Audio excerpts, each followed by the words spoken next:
You thought this was going to be mutual? Sergeant Marks smirked, trying to stifle a laugh as he leaned back in his chair, his eyes half closed. His alien counterpart, a Circon named Nalak, stood frozen on the other side of the table, wide-eyed in disbelief. The Circon species was renowned throughout the galaxy for their ability to perform the linking, a process where they merged minds to share thoughts, memories, and strategies. For them, it was a sacred act of unity. For Marks, it just felt like, well, nothing. Is this supposed to take a while? Because I could use a nap, Marks mumbled, crossing his arms and tilting his head back slightly. Nalak's elongated fingers twitched with frustration. His species had expected a mind link with a human, a death worlder, to be an epic battle of wits, a mental duel of unimaginable proportions. But Marks, like most humans, seemed utterly unfazed by the entire ordeal. In fact, he seemed bored. The linking requires focus, understanding, Nalak said slowly, his voice tinged with frustration. You must open your mind. Let me in. Yeah, you keep saying that. Marks yawned, eyes fully shut. But I'm not feeling anything. Maybe it's broken. Nalak couldn't believe it. He had entered the minds of countless species across dozens of planets, and no one had resisted the linking. But humans, known for their resilience against telepathy and mind control, were proving to be a nightmare. The Circans had counted on their mental abilities to gain an upper hand in the war, hoping to break human willpower from within. Instead, they were facing this. Marks wasn't just unfazed, he was outright immune. You do not grasp the gravity of this situation, human, Nalak hissed, his voice rising in frustration. Through the linking, I can unravel your deepest secrets, your strategies, your weaknesses. This is a matter of life and death. Yeah, cool, Mark said, lazily rubbing his eyes. But you'd better hurry. I haven't slept in like 2 days. Nalak's eyes widened in disbelief. His mental projections were being shut out, blocked as if they were nothing but static. Humans were biologically unique, and the Circons had not fully appreciated that fact until now. What should have been a death blow to their enemy had turned into an awkward staring contest. You don't understand, Nalak snapped, retracting his fingers. You humans are impossible. I will... Mark sat up suddenly, grinning. So I guess that didn't go as planned, huh? Too bad. I was hoping to get some juicy alien secrets out of this, too. Nalak clenched his fists, his entire body trembling. This war is far from over, human. You may be resistant to the linking, but that is not your only weakness. Oh, we've got plenty, Marks replied cheerfully. But so far, you guys haven't found any that matter. For all their advanced technology and psychic prowess, the Circans had failed to understand one crucial thing about humans: their unpredictability.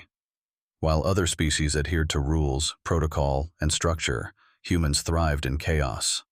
They improvised. The Circans had assumed that brute psychic force would be their greatest weapon, but instead they were faced with an enemy who simply didn't care about their strengths.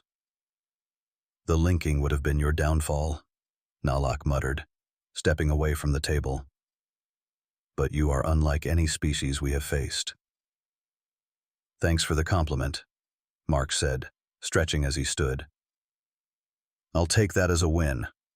But seriously, you might want to work on the whole mind-reading thing. Kind of overrated, if you ask me.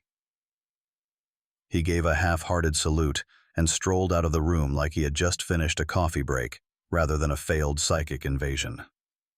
Nalak stood there, narrowing his eyes. They had underestimated the humans again. But the war wasn't over.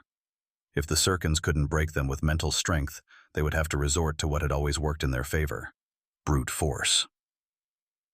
Marks kicked a loose rock as he wandered back to the camp.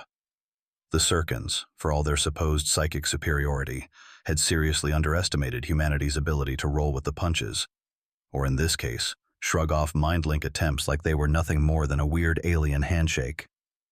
Hey, Marks, one of his squad mates called out, lifting his mug. How was the big linking thing? Get any alien dirt we can use? Marks snorted. More like a nap attempt. I think I dozed off halfway through. The squad burst into laughter.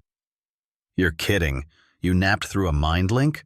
I heard those are supposed to be intense. Marks shrugged, grabbing a mug of coffee.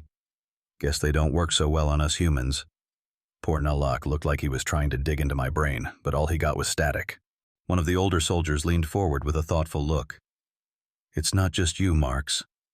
I've been hearing reports. The Circans can't seem to crack any of us with their psychic powers. It's like we're a brick wall. The group exchanged glances, realizing the implications. The Circons had banked heavily on their psychic abilities being the ultimate weapon. If that edge was gone, what did they have left? Well, if they can't get in our heads, that just means we've got the upper hand, another soldier said, clapping his hands together. They'll have to fight us the old-fashioned way now. Marks grinned, raising his mug. Here's to old-fashioned brawls. As the laughter continued, Marks's thoughts wandered back to Nalak.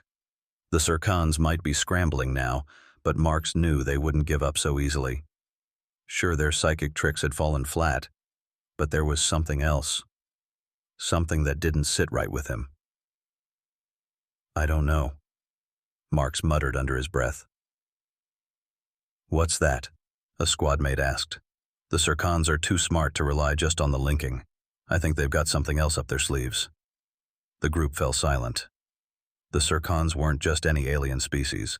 They were strategic, meticulous. If their psychic abilities weren't working, they wouldn't just sit back and hope for the best. They would adapt. And if that adaptation came in the form of new weapons or tactics, the humans needed to be ready.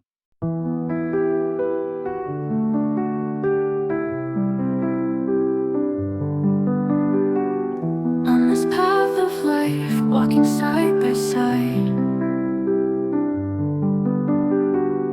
new dreams unfold, together we glide. There's a spark in our eyes, a fresh light within.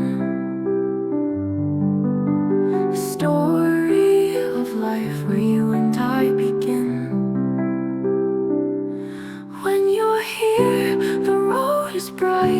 In every turn, there's peace inside. The heart beats strong, a feeling so pure. When you're here, nothing feels unsure. Even the sky is dressed in its hue, with simple joys I find with you. Step by step, we journey on. A world of dreams where you belong. When you're here, the road is bright. In every turn, there's peace inside. The heart beats strong, a feeling so pure. When you're here, nothing feels unsure. Even the sky is dressed in its hue, with simple joys I find with you. Step by step we journey on, a world of dreams where you belong. When you're here, the road is bright. In every turn, there's peace inside. The heart beats strong, a feeling so pure. When you're here, nothing feels unsure. Every moment feels so close. With you here, I found my home. Bound together by heart's silent ties. Every second special with you nearby. When you're here, the road is bright. In every moment, there's your light. A heart beats